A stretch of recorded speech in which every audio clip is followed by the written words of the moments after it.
सभी विद्यार्थियों को नमस्ते। ज्ञान सागर संस्थान के इस ऑनलाइन प्लेटफॉर्म पर आपका हार्दिक स्वागत है। मैं अम्बुद मिश्रा हमेशा की तरह उपस्थित हूँ आपके बीच करंट अफेयर्स के इस शानदार से सेशन को लेकर। ठीक है, तो हम लोग सितंबर 2020 के करंट अफेयर्स को डिस्कस कर रहे हैं और उसी कड़ी को आगे बढ़ाते हुए हम लोग आज का सेशन देखेंगे, स्टार्ट करेंगे। और उससे पहले यहाँ पर एक ये आप शानदार सी बात पर ध्यान दे सकते हैं। ठीक है, ये यहाँ पर इस बात पर आप ध्यान दे सकते हैं। तो इस बात का मतलब यहाँ पर इसको पढ़ चुके हैं, इसका मतलब यहाँ पर यही है कि मुझे मेरी सफलताओं के द्वारा मुझे जज मत कीजिए, बल्कि जज ऐसे करें कि कितनी बार मैं गिरा हूँ और गिरने के बाद वापस से उठा हूँ। तो यानी कहने का मतलब यहाँ पर है कि केवल मेरी सक्सेस को ही देखकर मुझे जज ना करें, उस सक्सेस के पीछे मेरा कितना स्ट्रगल है, कितनी बार गिरा हूँ, कितनी बार उठा हूँ, इन चीज़ों को देखकर मुझे जज करें। तो चलिएगा स्टार्ट करते हैं आज का अपना सेशन। आज के सेशन का पहला प्रश्न है यहाँ पर, सितंबर 2020 में विश्व बैंक समूह के द्वारा मानव पूंजी सूचकांक 2020 जारी किया गया। इनसे संबंधित निम्न कथनों पर विचार कीजिए। ठीक है, यानी कि यहाँ पर क्वेश्चन है कि वर्ल्ड बैंक ग्रुप के द्वारा मानव पूंजी सूचकांक, ठीक है, द ह्यूमन कैपिटल इंडेक्स जारी किया गया है, तो उससे संबंधित कुछ स्टेटमेंट दिए गए, उन पर विचार कीजिए। पहला स्टेटमेंट है कि इस सूचकांक में 174 देशों को शामिल किया गया है, हो सकता है। सेकंड स्टेटमेंट है कि इस सूचकांक में सिंगापुर को शीर्ष स्थान प्राप्त हुआ है, ये भी हो सकता है, देखते हैं भी आगे। और थर्ड स्टेटमेंट है सूचकांक में भारत को 116वां स्थान प्राप्त हुआ है।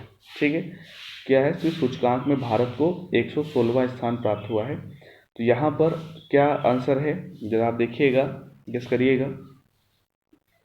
ऑप्शन ए है केवल 1 और 2, यानी कि पहला और दूसरा स्टेटमेंट ही सही है।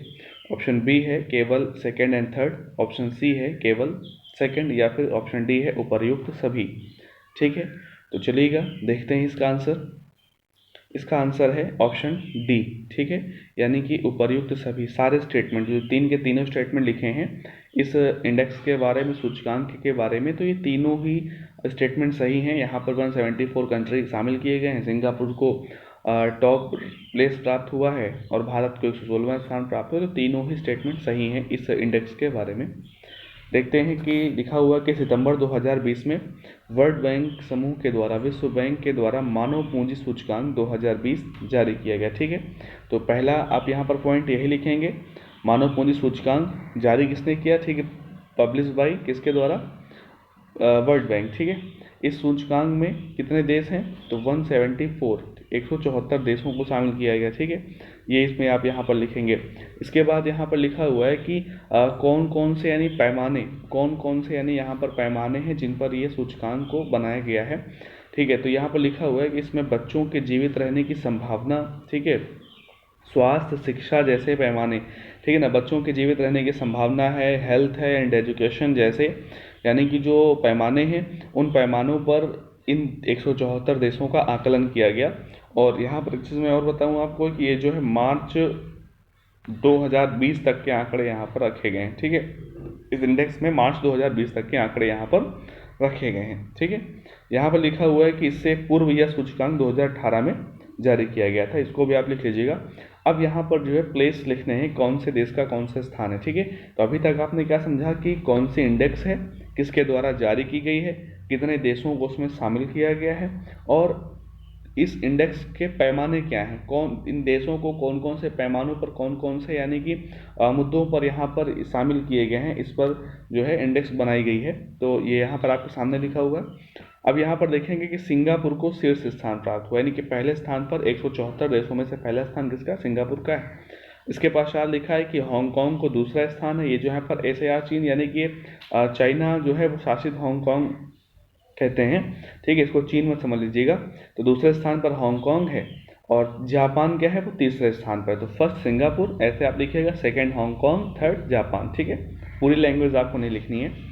उसके बाद लिखा है कि सूचकांक में सेंट्रल अफ्रीकन रिपब्लिक को सबसे अंतिम अर्थात 174वें स्थान पर रखा गया। ठीक है, फिर आप लिखोगे सबसे लास्ट, यानी कि लास्ट प्लेस पे कौन है 174वें स्थान पर, तो सेंट्रल अफ्रीकन रिपब्लिक को सबसे लास्ट यानी कि 174वें स्थान पर रखा गया। और यहाँ पर दो देश और दिखे हैं कि इस रिपब्लिक से पहले, ठीक है ना। तो 173वें नंबर पर कौन सा अफ्रीका कंट्री है, चाड, ठीक है। और 172वें स्थान पर फिर कौन है, दक्षिणी सूडान, ठीक है, ये यहाँ पर लिखा हुआ है। चलिए, ये तो इम्पोर्टेंट था, ठीक है। तीन यानी कि टॉप 3 कंट्री कौन थे, और उसके बाद नीचे के 3 कंट्री, 3 देश, ठीक है। उसके बाद लिखा है कि भारत को, तो सूचकांक में जैसा कि हम लोगों ने पहले स्टेटमेंट में ही देखा कि भारत को 116वां स्थान प्राप्त हुआ है, ठीक है। और भारत का स्कोर क्या है, तो ये स्कोर अगर यहाँ पर आप देखेंगे तो 0.49, ठीक है, 0.49 ये भारत का स्कोर रहा, और 116वां स्थान भारत को प्राप्त हुआ है, ठीक है। इसके बाद यहाँ पर लिखा हुआ है कि लास्ट ईयर, ठीक है, जबकि गत वर्ष यानी कि 2018 में लास्ट ईयर भारत को 157 देशों में 115वां स्थान प्राप्त हुआ था, ठीक है। ये यहाँ पर आप जरूर मेंशन करिएगा कि पिछले वर्ष 2018 में इस इंडेक्स में भारत को 115वां स्थान प्राप्त हुआ था, लेकिन तब वहाँ पर कुल देश 157 थे, इस बार कुल देश 174 है, ठीक है। ये चीज़ है यहाँ पर। इसके बाद भारत के कुछ पड़ोसी देशों की यहाँ पर बात करी गई है कि 71वें स्थान पर श्रीलंका है, नेपाल है यहाँ पर 109 स्थान पर, भूटान 121, पाकिस्तान 144, ठीक है। ब्रिक्स देशों की अगर बात करें तो चीन को जो है, भारत के अलावा जो चीन को 45वां स्थान, रूस को 41वां, ब्राज़ील को 91 और दक्षिण अफ्रीका को 135वां स्थान, यानी कि जो ब्रिक्स के 5 कंट्री हैं जिसमें भारत भी आता है, और उसके भारत को तो 116वां है, बाकी के जो 4 कंट्री हैं भारत के अलावा उनको कौन सा स्थान प्राप्त हुआ, ये यहाँ पर लिखा हुआ है, ठीक है। चलिएगा, ठीक है, हम बात करेंगे अभी किसकी, कि यहाँ पर सारी चीज़ें तो आपको समझ में आ गई। यहाँ पर एक अगर जो एक टर्म है जो आपको शायद ना समझ में आया हो, ठीक है, मानव पूंजी क्या है, मानव पूंजी क्या होती है, ठीक है ना। जो यानी कि जो ह्यूमन कैपिटल है, मानव पूंजी, मानव पूंजी से आप क्या समझते हैं, मानव पूंजी क्या है। तो मानव पूंजी जो है वो व्यापार है, कौशल, प्रशिक्षण, अनुभव, शिक्षा, ज्ञान, और यानी कि जो कुशलताएं हैं, दक्षताएं हैं, उनको संदर्भित करती है, ठीक है, जो मानव द्वारा किसी भी व्यवसाय में योगदान करते हैं, ठीक है। या फिर आप ऐसे कह सकते हो कि मानव पूंजी को उस मूल्य के रूप में देखा जा सकता है, ठीक है ना, मानव पूंजी को उस मूल्य के रूप में देखा जा सकता है जो किसी कर्मचारी के द्वारा किसी कंपनी में जोड़ा जाता है, ठीक है। यानी मान लीजिएगा किसी कंपनी में कोई कर्मचारी काम कर रहा है, और उस कर्मचारी के काम करने का जो ज्ञान है, उसका अनुभव है, उसका प्रशिक्षण है, उसका कौशल है, इन चीज़ों का फ़ायदा किसको मिलता है, कंपनी को मिलता है, ठीक है। अगर कंपनी का कर्मचारी बहुत अच्छा कार्य कर रहा है, उसके पास अच्छा कौशल है, अच्छा अनुभव है, अच्छा एजुकेशन है, अच्छी नॉलेज है, तो इसका फ़ायदा किसको मिलेगा, इसका फ़ायदा कंपनी को मिलेगा। तो देखा जाए तो एक प्रकार से कंपनी के लिए ये पूंजी है, ठीक है। अगर ये ना हो तो यानी कंपनी का अच्छा काम नहीं होगा, ठीक है। तो ये यानी मानव पूंजी इसी को बोलते हैं कि उस मूल्य के रूप में इसको आप दे सकते हैं जो किसी कर्मचारी के द्वारा किसी कंपनी में जोड़ा जाता है। एक होती है भौतिक पूंजी। भौतिक पूंजी यानी कि जैसे कि किसी कंपनी में कोई भी ऐसा सामान जो यानी कि जिसका निर्माण किया होगा, जैसे कोई जैसे बहुत सारी वहाँ पर मशीनरी वगैरह, ठीक है, ये सब भौतिक पूंजी है। लेकिन मानव पूंजी क्या है, मानव पूंजी उसका जो अपना बुद्धि, उसका अपना कौशल, ठीक, ये मानव पूंजी होता है। तो समझ में आ गया होगा, उम्मीद करते हैं, ठीक है। इस इंडेक्स के बारे में पूरा जैसे मैंने बताया है उसी प्रकार से आप पॉइंट टू पॉइंट उसको नोट कर लीजिएगा। इतनी लैंग्वेज आपको लिखने की आवश्यकता नहीं होती है, ठीक है, लेकिन जैसे मैंने बोला वैसे आपको लिखना जरूरी रहेगा। अगला प्रश्न है यहाँ पर कि अंतर्राष्ट्रीय लोकतंत्र दिवस कब मनाया जाता है। ऑप्शन ए है 12 सितंबर, ऑप्शन बी 13 सितंबर, सी है 10 सितंबर, और डी है 15 सितंबर, ठीक है। इंटरनेशनल डे ऑफ डेमोक्रेसी, अंतर्राष्ट्रीय लोकतंत्र दिवस कब मनाते हैं, गेस करिएगा आंसर। चलेगा, आंसर है इसका ऑप्शन डी, यानी कि 15 सितंबर, ठीक है। 15 सितंबर इसका सही आंसर है। 15 सितंबर को इंटरनेशनल डे ऑफ डेमोक्रेसी मनाया गया। डिटेल्स की बात करेंगे तो लिखा हुआ है कि 15 सितंबर 2020 को संपूर्ण विश्व में, ठीक है, संपूर्ण विश्व में क्या मनाया गया, अंतर्राष्ट्रीय लोकतंत्र दिवस मनाया गया, इंटरनेशनल डे ऑफ डेमोक्रेसी मनाया गया। यहाँ पर जो इम्पोर्टेंट चीज़ है इसका मुख्य विषय, ठीक है, यहाँ पर जो इम्पोर्टेंट बात है इसका मुख्य विषय, ये जरूर आपको याद रखना है, ठीक है, ये परीक्षाओं में पूछते हैं। तो मुख्य विषय क्या है, कोविड-19 अ स्पॉटलाइट ऑन डेमोक्रेसी, ठीक है, कोविड-19 अ स्पॉटलाइट ऑन डेमोक्रेसी, ठीक है, ये इसका इस बार का मुख्य विषय है, इसको लिख लीजिएगा, ध्यान रखिएगा। उद्देश्य क्या होता है यह दिवस मनाने का, कि लोगों को लोकतंत्र तथा उससे जुड़ी संस्थानों के बारे में जागरूक करना, ठीक है, लोगों को बताना कि डेमोक्रेसी क्या है, डेमोक्रेसी की इम्पोर्टेंस क्या है, ठीक है, और डेमोक्रेसी से जुड़े जो भी इंस्टीट्यूशंस हैं उनके बारे में लोगों को जागरूक करना, ठीक है, ये सारी चीज़ें हैं। और यहाँ पर अगली लाइन में ये बताया गया है कि इसको कब घोषित किया गया और किसके द्वारा घोषित किया गया। ठीक है, तो यहाँ पर लिखा हुआ है कि संयुक्त राष्ट्र महासभा, किसके द्वारा? संयुक्त राष्ट्र महासभा ने वर्ष 2007 में एक प्रस्ताव पारित करके इस दिवस को मनाने की घोषणा की थी। तो ये चीज़ इंपॉर्टेंट होती है कि किसके द्वारा घोषणा की गई है, तो UNGA यानी कि संयुक्त राष्ट्र महासभा, यूनाइटेड नेशंस जनरल असेंबली ने वर्ष 2007 में इसको मनाने की घोषणा की थी। ठीक है, फिर यहाँ पर लिखा हुआ है कि लोकतंत्र का यह अंतर्राष्ट्रीय दिवस दुनिया में लोकतंत्र की स्थिति की समीक्षा करने का अवसर देता है। ठीक है, ये जो लोकतंत्र दिवस है इस पर क्या होता है कि दुनिया में लोकतंत्र की स्थिति क्या है, लोकतंत्र का यानी कि इस समय क्या उसका प्रभाव है सारे देशों में, यानी कि अलग अलग देशों में क्या उसकी स्थिति है, तो उसकी एक समीक्षा, उसका एक यानी कि उसकी समीक्षा करने का एक अवसर देता है यह दिवस। और लिखा हुआ है कि भारत दुनिया का सबसे बड़ा लोकतांत्रिक देश है। ठीक है, भारत जो है वो दुनिया का सबसे बड़ा लोकतांत्रिक, सबसे बड़ा डेमोक्रेटिक कंट्री है। कौन? इंडिया। ठीक है, और लोकतंत्र का मतलब आप बहुत अच्छे से जानते होंगे। ठीक है, लोकतंत्र का मतलब क्या है? जहाँ पर जनता का शासन हो। ठीक है, लोकतंत्र यानी कि लोगों का शासन।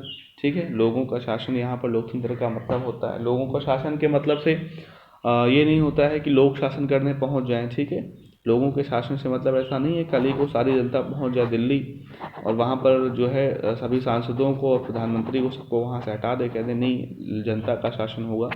जनता का शासन यानी क्या है कि दो तरीके से होता है। एक होता है प्रत्यक्ष लोकतंत्र, एक अप्रत्यक्ष लोकतंत्र होता है। ठीक है, हमारे देश से प्रत्यक्ष लोकतंत्र है, तो ये चीज़ें होती हैं। ठीक है, यहाँ पर अलग अलग तरीके से लोकतंत्र में सरकारें होती हैं, लेकिन जो सरकार होगी वो जनता के द्वारा ही बनी होगी, चाहे वो प्रत्यक्ष रूप से बनी हो या फिर अप्रत्यक्ष रूप से बनी हो।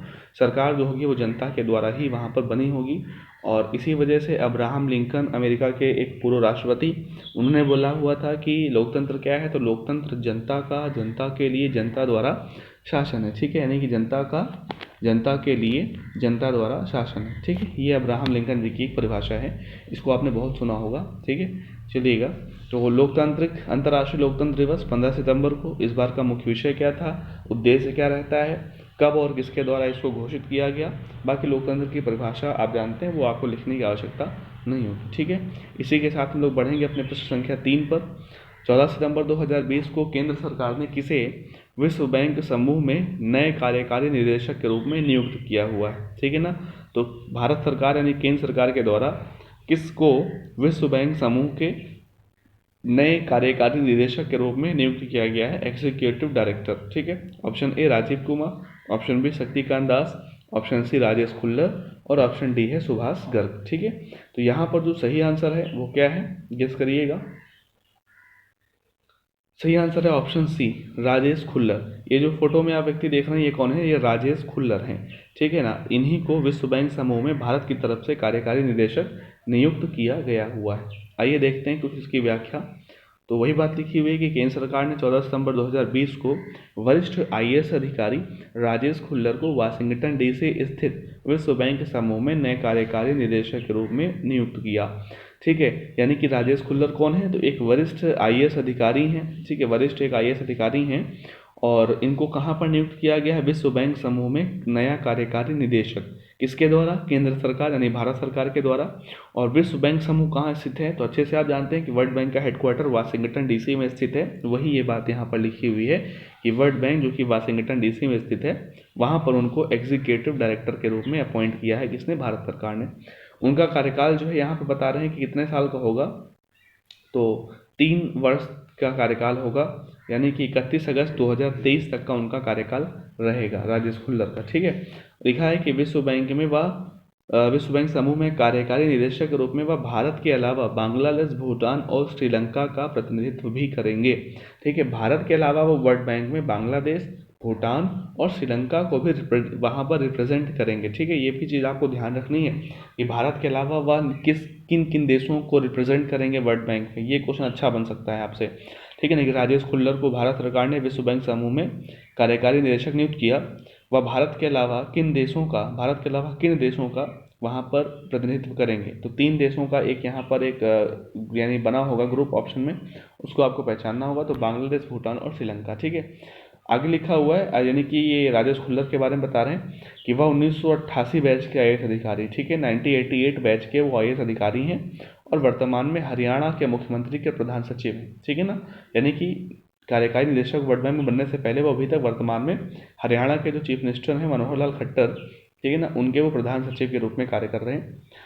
गौरतलब है कि एक बैंक समूह में 25 कार्यकारी निदेशक शामिल हैं, ठीक है। जो वर्ल्ड बैंक है इसमें 25 कार्यकारी निदेशक शामिल हैं जो प्रत्येक देश या देशों के निर्वाचन क्षेत्र का प्रतिनिधित्व करते हैं। या तो पद पर वह नियुक्त किए जाते हैं या फिर वो इलेक्ट किए जाते हैं, ठीक है। तो यहाँ पर बात ये है, जैसे कि अभी आपने देखा कि ये जो राजेश खुल्लर हैं ये 4 देशों को वहाँ पर रिप्रेजेंट कर रहे हैं, भारत, बांग्लादेश, भूटान और श्रीलंका। इसी प्रकार से वहाँ पर 25 कार्यकारी निदेशक हैं जो किसी न किसी देशों का, किन्हीं किन्हीं देशों का वो वहाँ पर रिप्रेजेंट करते हैं। तो वो या तो वो अपॉइंट होते हैं या फिर वो इलेक्ट होते हैं, ठीक है। अगली बात यहाँ पर लिखी गई है कि वर्तमान में डेविड मलपास क्या हैं, वर्ल्ड बैंक ग्रुप के अध्यक्ष हैं। डेविड मलपास क्या हैं, विश्व बैंक समूह के अध्यक्ष हैं। हेडक्वार्टर आपने पहले देख लिया, वाशिंगटन डीसी में है, ठीक है। और इससे संबंधित क्या सारी चीज़ें हैं वो यहाँ पर आपने देखी, ठीक है। तो आगे बढ़ते हैं अपने हम लोग अगले क्वेश्चन पर।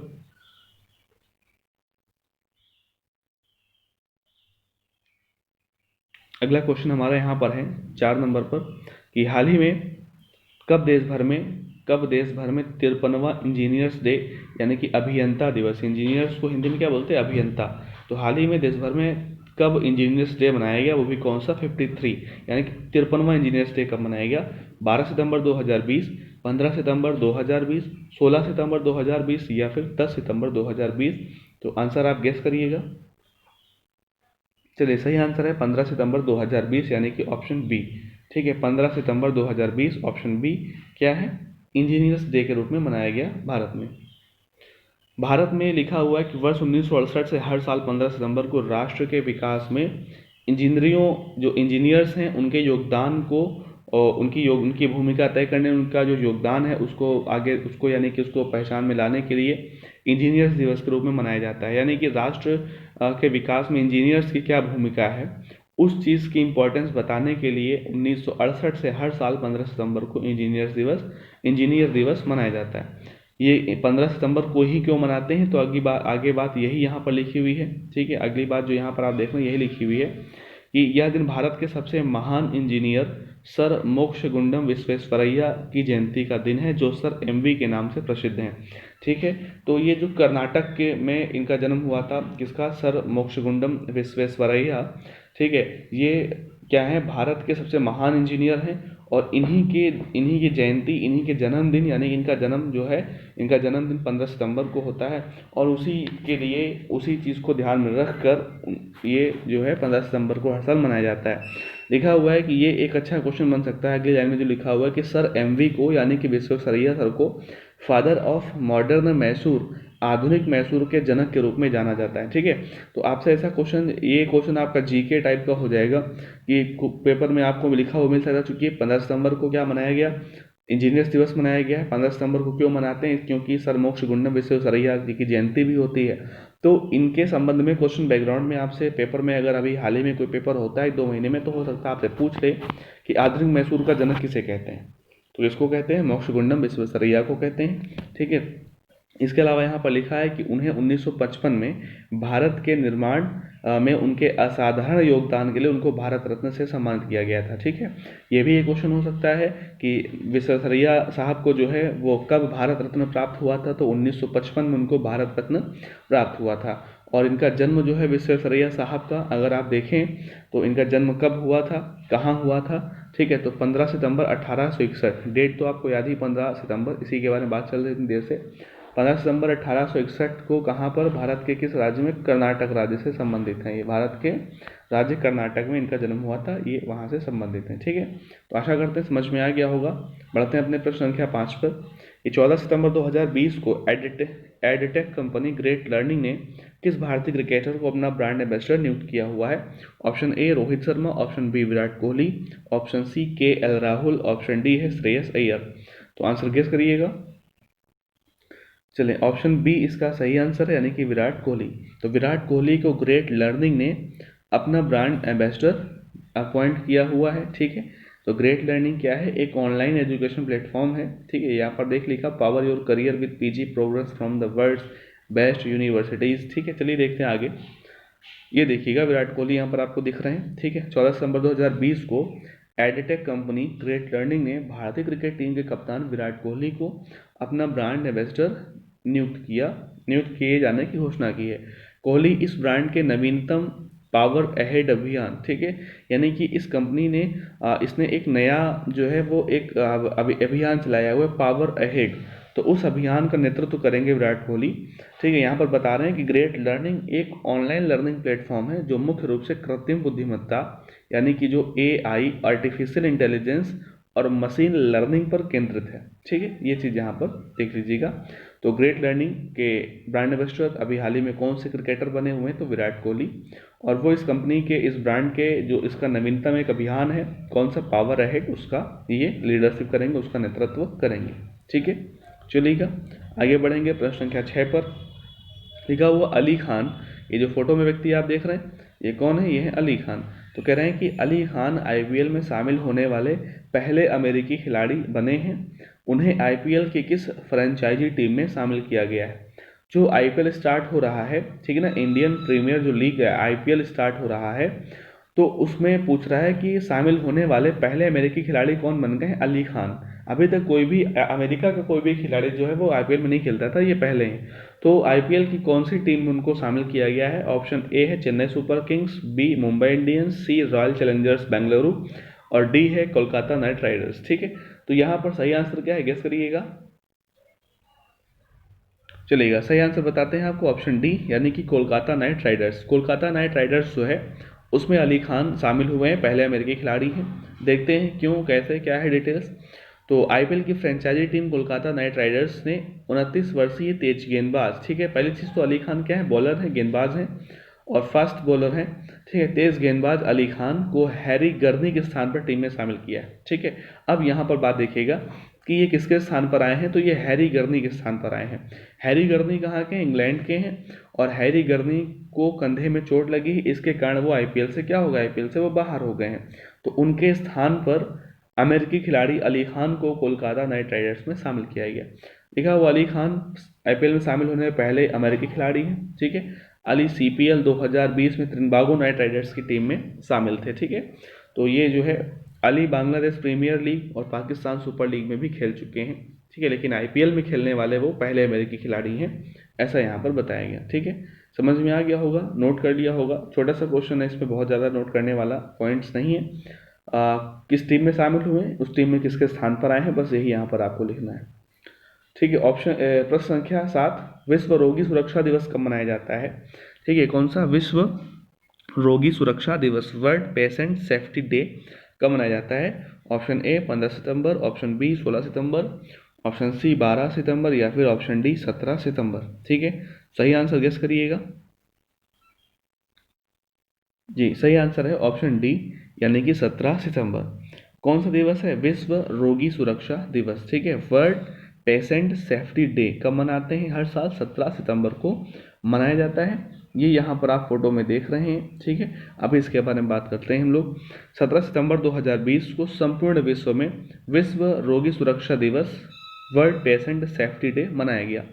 इसका मुख्य विषय क्या था इस बार का? ये कॉपी पर लिखिएगा, बहुत इंपॉर्टेंट रहेगा।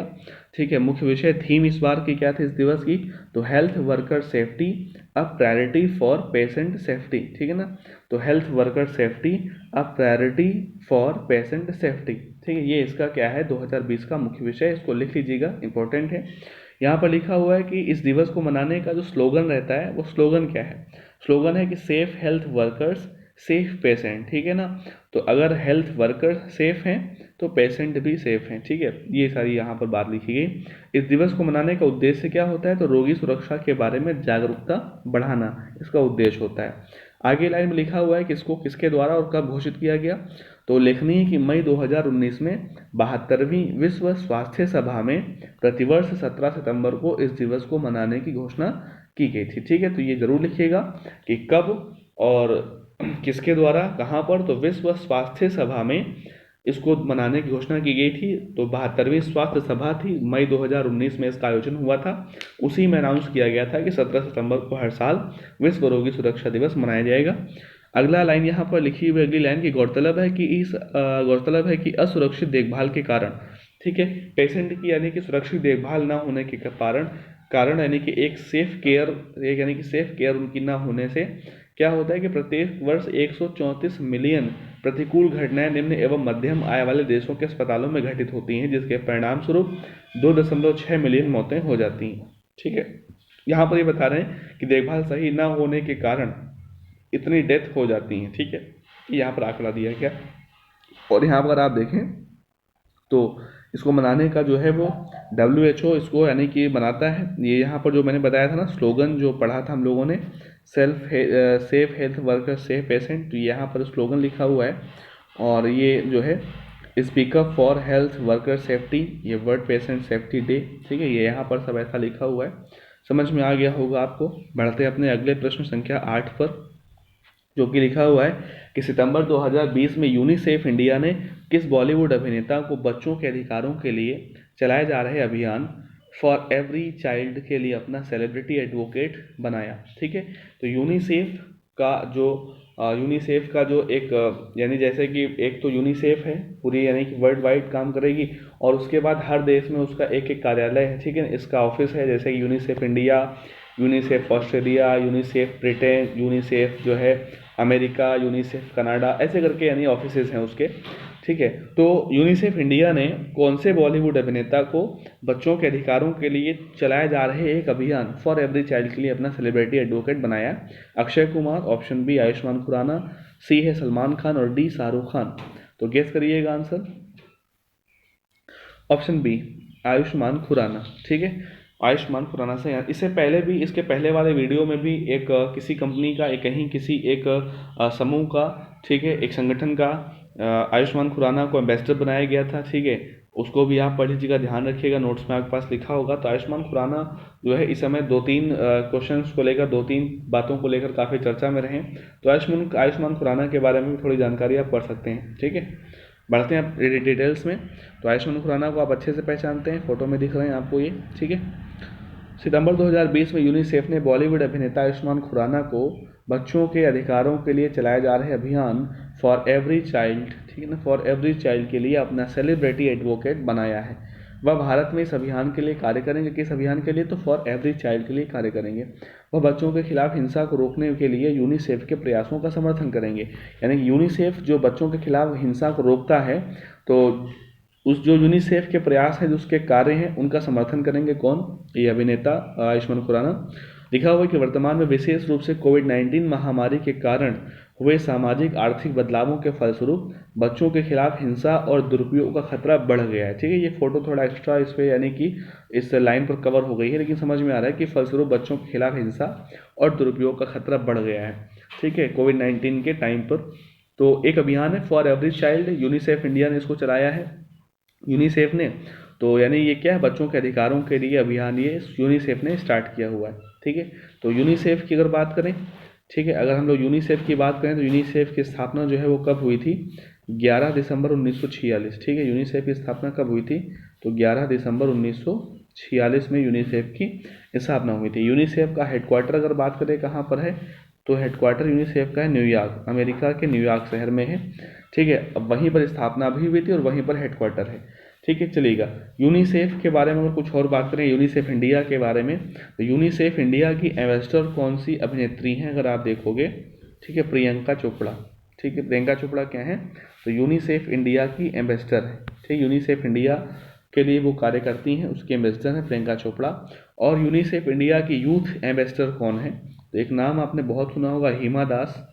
ठीक है, हिमा दास को जो है गोल्डन गर्ल या फिर स्वर्ण बेटी के नाम से भी संबोधित किया जाने लगा है। ठीक है, उन्होंने देश के लिए कई सारे गोल्ड उन्होंने जीते, और ये यानी कि जो है बहुत ही यानी कि इनका कोई अच्छा बैकग्राउंड नहीं था, उसके बाद भी उन्होंने देश के लिए यानी कि काफ़ी चीज़ें स्ट्रगल करते हुए देश का नाम बढ़ाया इन्होंने, तो इनका नाम ही पड़ गया है गोल्डन गर्ल या फिर स्वर्ण बेटी। तो प्रियंका चोपड़ा क्या है? यूनिसेफ इंडिया के एम्बेसडर हैं। ठीक है, और हिमा दास क्या है? यूनिसेफ इंडिया की यूथ एम्बेसडर है। ठीक है, युवा एम्बेसडर हैं हिमा दास। यूनिसेफ का इस समय हेड कौन है? ठीक है, यूनिसेफ का इस समय हेड कौन है, ये हमें आप क्वेश्चन में बताइएगा। इसका आंसर आप हमें कमेंट बॉक्स में दीजिएगा कि यूनिसेफ का इस समय हेड यानी कि अध्यक्ष या निदेशक कौन है उसका। ठीक है, इसी के साथ बढ़ते हैं अपने प्रश्न संख्या 9 पर कि 16 सितंबर 2020 को आयुर्वेद शिक्षण और अनुसंधान संस्थान विधेयक 2020 संसद में पारित किया गया। यानी संसद में कौन सा बिल पास किया गया है, तो आयुर्वेद शिक्षण और अनुसंधान संस्थान विधेयक। पूछ रहा है कि इनसे संबंधित निम्न कथनों पर विचार कीजिएगा। 3 स्टेटमेंट दिए गए हों और बताना है कि कौन सा स्टेटमेंट सही है। पहला स्टेटमेंट है कि इस विधेयक का उद्देश्य देश में एक आधुनिक आयुर्वेदिक संस्थान की स्थापना करना है। दूसरा स्टेटमेंट है कि संस्थान का नाम आयुर्वेद शिक्षण एवं अनुसंधान संस्थान ITRA होगा। ठीक है, तीसरा स्टेटमेंट है कि यह संस्थान देहरादून में स्थापित किया जाएगा। तो कौन सा सही है बताना है आपको। ऑप्शन देख लीजिएगा, ABCD लिखे हुए हैं। तो इसका जो सही आंसर है वो है ऑप्शन ए। ठीक है, कौन सा सही आंसर है इसका, ऑप्शन ए। यानी कि केवल पहला और दूसरा स्टेटमेंट ही सही है, तीसरा गलत हो जाएगा। ठीक है, तीसरा क्यों गलत है, कैसे गलत है, ऊपर के दोनों क्यों सही है, इस चीज़ को हम लोग आगे डिटेल्स में देखते हैं। ठीक है, यानी दूसरे के स्टेटमेंट में जो नाम लिखा ये भी यही होगा और जो उद्देश्य है इस विधेयक का ये भी सही है। ठीक है, तो बढ़ते हैं डिटेल्स पर कि 16 सितंबर 2020 को आयुर्वेद शिक्षण और अनुसंधान संस्थान विधेयक 2020 संसद द्वारा पारित किया गया। ठीक है, कब, 16 सितंबर 2020 को। बोल रहे हैं कि इससे पहले यह विधेयक 19 मार्च 2020 को लोकसभा में पारित कर दिया गया था। यानी अभी जो 16 सितंबर 2020 को पारित हुआ है वो राज्यसभा में पारित हुआ है, लोकसभा में 19 मार्च 2020 को पहले ही पारित हो चुका था। इस विधेयक का उद्देश्य देश में एक आधुनिक आयुर्वेद संस्थान की स्थापना करना है, जो कि पहला स्टेटमेंट लिखा हुआ था। अगर आपने ध्यान दिया होगा क्वेश्चन में पहला स्टेटमेंट यही था कि देश में एक आधुनिक आयुर्वेदिक संस्थान की स्थापना करना, और ये दूसरा स्टेटमेंट था कि इस संस्थान का नाम आयुर्वेद शिक्षण एवं अनुसंधान संस्थान ITRA होगा। ठीक है, अब यहाँ पर तीसरा स्टेटमेंट गलत क्यों था, क्योंकि यहाँ पर लिखा हुआ यह संस्थान जामनगर गुजरात में स्थापित किया जाएगा, और जबकि स्टेटमेंट में क्या लिखा था कि यह संस्थान देहरादून में स्थापित किया जाएगा, तो ये गलत हो गया था। यह संस्थान कहाँ पर, गुजरात का एक जामनगर जिला है वहाँ पर स्थापित किया जाएगा। यह संस्थान आयुष क्षेत्र में राष्ट्रीय महत्व के संस्थान INI का दर्जा पाने वाला क्या होगा, पहला संस्थान होगा। ठीक है, यानी कि राष्ट्रीय महत्व का संस्थान पाने वाला यह पहला संस्थान होगा इस क्षेत्र, आयुष क्षेत्र में। ठीक है, इस चीज़ को ध्यान रखना है। अगली लाइन यहाँ पर जो है वो यानी कि इस PPT से कट हो गई है, इसको यानी मैं पढ़ के बता दे रहा हूँ। यहाँ पर क्या लिखा हुआ है कि इस संस्थान की स्थापना गुजरात आयुर्वेद विश्वविद्यालय परिसर जामनगर, यानी कि जामनगर में पहले से स्थित है गुजरात, यानी कि गुजरात आयुर्वेद विश्वविद्यालय कहाँ स्थित है, जामनगर में। तो वहाँ पर जो है वर्तमान में वहाँ पर जितने भी आयुर्वेद संस्थान स्थित हैं उनको मिलाकर किया जाएगा। तो गुजरात आयुर्वेद विश्वविद्यालय में जो आयुर्वेद संस्थान स्थित हैं उन्हीं को मिलाकर एक संस्थान बनेगा जिसका नाम होगा आयुर्वेद शिक्षण एवं अनुसंधान संस्थान। यह बात कौन से विधेयक में कही गई, तो आयुर्वेद शिक्षण और अनुसंधान संस्थान विधेयक 2020। ठीक है, कहाँ पर ये बनेगा, गुजरात में। ठीक है, ये सारी जानकारी आप लिख चुके होंगे। इसी के साथ हम लोग बढ़ेंगे अपने प्रश्न संख्या 10 अंतिम प्रश्न पर कि हाल ही में समाचार पत्रों में ब्लैक रॉक शब्द देखा गया। ठीक है, यह क्या है, हाल ही में क्या, लगभग 1 महीने पहले की बात है कि हाल ही में समाचार पत्रों में ब्लैक रॉक नाम का एक शब्द देखा गया। तो यह क्या है, तो एंड्रॉयड मेलवेयर, बाज पक्षी की नई प्रजाति, एक पुरातात्विक चट्टान या उपरोक्त में से कोई नहीं। तो अब तक फोटो में आप देखकर गेस कर चुके हैं, इसका सही आंसर क्या है, ऑप्शन ए, यानी कि एक मेलवेयर है, एक एंड्रॉयड मेलवेयर है। लिखा हुआ जिसे फोटो में देख रहे हैं, system hacking black rock Android malware, नाम क्या है, ब्लैक रॉक। ठीक है, देखेंगे लिखा हुआ है कि यह एक एंड्रॉयड मेलवेयर है। ठीक है, तो ये बता रहे हैं कि यह मेलवेयर इतना शक्तिशाली है कि यह एंटीवायरस एप्लीकेशंस को भी असफल कर देता है, यानी कि एंटीवायरस एप्लीकेशंस जो होते हैं उनका कोई असर नहीं पड़ पाता है इस मेलवेयर पर। और यह जो है लिखा हुआ कि हालांकि ब्लैक रॉक जो मालवेयर है यह कोई नया मेलवेयर नहीं है, बल्कि यह जेरस मेलवेयर के लीक हुए सोर्स कोड पर आधारित है। ठीक है, यानी ये कोई नया मेलवेयर नहीं आया है, पहले से स्थित है और जेरस मेलवेयर के लीक हुए सोर्स कोड पर आधारित है। हाल ही में संचार एवं सूचना प्रौद्योगिकी मंत्री ने संसद में कहा है कि डेटा चोरी करने की क्षमताओं से लैस ब्लैक रॉक नाम का एक मेलवेयर का पता लगाया गया है। यानी ये जो मेलवेयर है ये क्या कर सकता है, ये डेटा चोरी कर रहा था। ठीक है, इसके बारे में बताया गया है कि सबसे पहले इसको मई में स्पॉट किया गया था। सबसे पहले इसको कब स्पॉट किया गया, मई में स्पॉट किया गया। और यह मेलवेयर जो है कुछ दिनों पहले स्पॉट किया गया था। इस मेलवेयर ने जीमेल, अमेजॉन, नेटफ्लिक्स और ऊबर जैसे ऐप्स से बैंक खातों के बारे में जानकारी चोरी की थी।